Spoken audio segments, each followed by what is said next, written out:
Hello everyone, welcome back to our channel. आज हम बात करने वाले हैं एक ऐसी डिजीज़ के बारे में जिसके नाम से ही लोग अक्सर डर जाते हैं।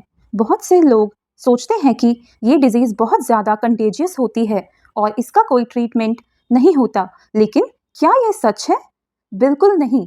आज की इस वीडियो में हम डिटेल में समझेंगे लेप्रोसी, जिसे हैंसेंस डिजीज़ भी कहा जाता है। हम जानेंगे लेप्रोसी क्या होती है, किस बैक्टीरिया की वजह से होती है, बॉडी में कैसे स्प्रेड करती है और क्यों इस डिजीज़ के सिम्टम्स कई सालों बाद दिखाई देते हैं। तो बिना किसी डिले के लेट्स गेट स्टार्टेड।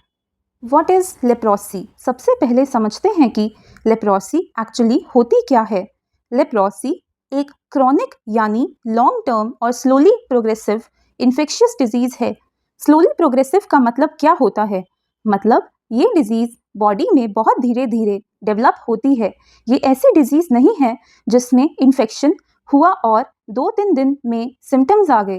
इस डिजीज़ को डेवलप होने में कई साल लग सकते हैं। इस डिजीज़ को हैंसेंस डिजीज़ भी कहा जाता है। हैंसेंस डिजीज़ नाम क्यों? इसका नाम Norwegian scientist doctor Gerhard Armauer Hansen के नाम पर रखा गया था, क्योंकि उन्होंने सबसे पहले इस डिजीज़ के बैक्टीरिया को आइडेंटिफाई किया था। इसीलिए आज मेडिकल फील्ड में लेप्रोसी को हैंसेंस डिजीज़ भी कहा जाता है। कौन से ऑर्गन्स अफेक्ट होते हैं?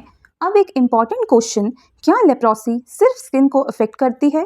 नहीं, ये डिजीज़ मेनली अफेक्ट करती है skin, peripheral nerves, eyes, upper respiratory tract की म्यूकस मेम्ब्रेन को। अब इन्हें एक एक करके समझते हैं। स्किन, सबसे पहले स्किन पर पैचेस डेवलप होते हैं। ये पैचेस वाइट, लाइट या रेडिश कलर के हो सकते हैं। सबसे इम्पॉर्टेंट बात यह है कि इन पैचेस में सेंसेशन कम या कम्प्लीटली ख़त्म हो सकती है। पेशेंट को टच, पेन या टेम्परेचर प्रॉपरली फील नहीं होता। पेरिफेरल नर्व्स, अब पेरिफेरल नर्व्स क्या होती हैं? हमारे ब्रेन और स्पाइनल कॉर्ड से बाहर जो नर्व्स पूरी बॉडी में सिग्नल्स लेकर जाती हैं, उन्हें पेरिफेरल नर्व्स कहते हैं।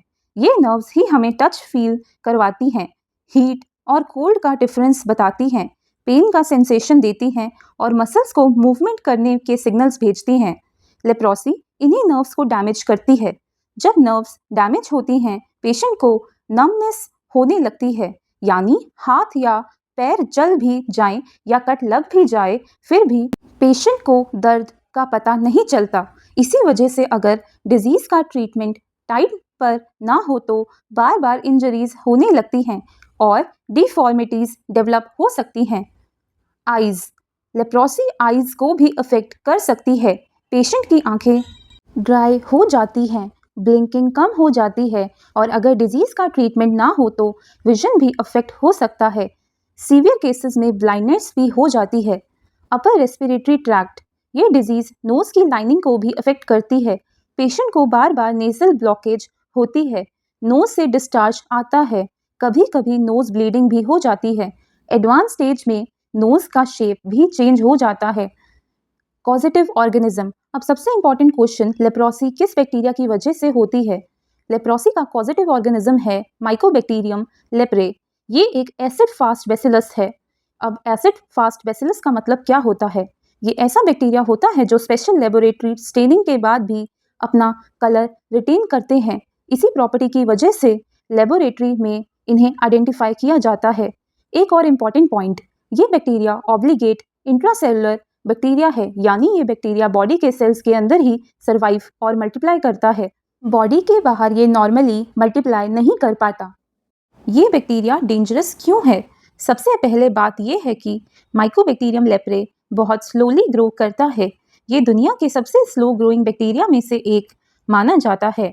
इसी वजह से डिजीज़ को डेवलप होने में बहुत साल लग जाते हैं और इसी वजह से पेशेंट को इन्फेक्शन होने के बाद भी काफ़ी टाइम तक कुछ भी सिम्टम्स नहीं दिखते। इंक्यूबेशन पीरियड, अब एक इम्पॉर्टेंट मेडिकल टर्म समझते हैं। इंक्यूबेशन पीरियड क्या होता है? इंक्यूबेशन पीरियड का मतलब होता है बॉडी में बैक्टीरिया एंटर होने से लेकर पहला सिम्टम दिखने तक का टाइम। लेप्रोसी का इंक्यूबेशन पीरियड बहुत लंबा होता है, नॉर्मली 2 से 10 साल, एवरेज लगभग 5 साल और कुछ रेयर केसेस में सिम्टम्स 20 साल बाद भी अपीयर हो सकते हैं। इमेजिन कीजिए एक पर्सन को आज इन्फेक्शन हुआ और उसको सिम्टम्स 5 या 10 साल बाद दिख रहे हैं। इसी वजह से डॉक्टर्स के लिए कभी कभी exact source of infection identify करना डिफ़िकल्ट हो जाता है। इम्पॉर्टेंट मिथ, यहाँ एक बहुत बड़ा मिथ क्लियर करना ज़रूरी है। बहुत लोग सोचते हैं कि लेप्रोसी बहुत इजीली स्प्रेड होती है, लेकिन ये बिल्कुल सही नहीं है। लेप्रोसी हाईली कंटेजियस डिजीज़ नहीं है। इसके लिए अनट्रीटेड पेशेंट्स के साथ लॉन्ग टर्म और क्लोज कॉन्टैक्ट होना ज़रूरी होता है। और सबसे अच्छी बात, अगर डिजीज़ को अर्ली स्टेजेस में डायग्नोज कर लिया जाए और प्रॉपर ट्रीटमेंट शुरू कर दिया जाए तो लेप्रोसी कम्प्लीटली क्यूरेबल है और पेशेंट नॉर्मल लाइफ जी सकता है। तो दोस्तों, आज हमने समझा कि लेप्रोसी या हैंसेन्स डिजीज़ क्या होती है, कौन से ऑर्गन्स को अफेक्ट करती है, इसका कॉजेटिव ऑर्गेनिज्म कौन सा है और इसका इंक्यूबेशन पीरियड इतना लंबा क्यों होता है। नेक्स्ट पार्ट में हम डिटेल में समझेंगे कि लेप्रोसी बॉडी में स्प्रेड कैसे करती है, माइकोबैक्टीरियम लेप्रे नर्व्स को कैसे डैमेज करता है और पेशेंट में नमनेस क्यों डेवलप होती है। अगर आपको वीडियो इन्फॉर्मेटिव लगे हो तो वीडियो को लाइक करिए, चैनल को सब्सक्राइब करिए और बेल आइकन ज़रूर प्रेस करिए ताकि आप मेडिकल साइंस से जुड़ी और भी easy to understand videos miss ना करें। Thank you for watching. See you in the next video.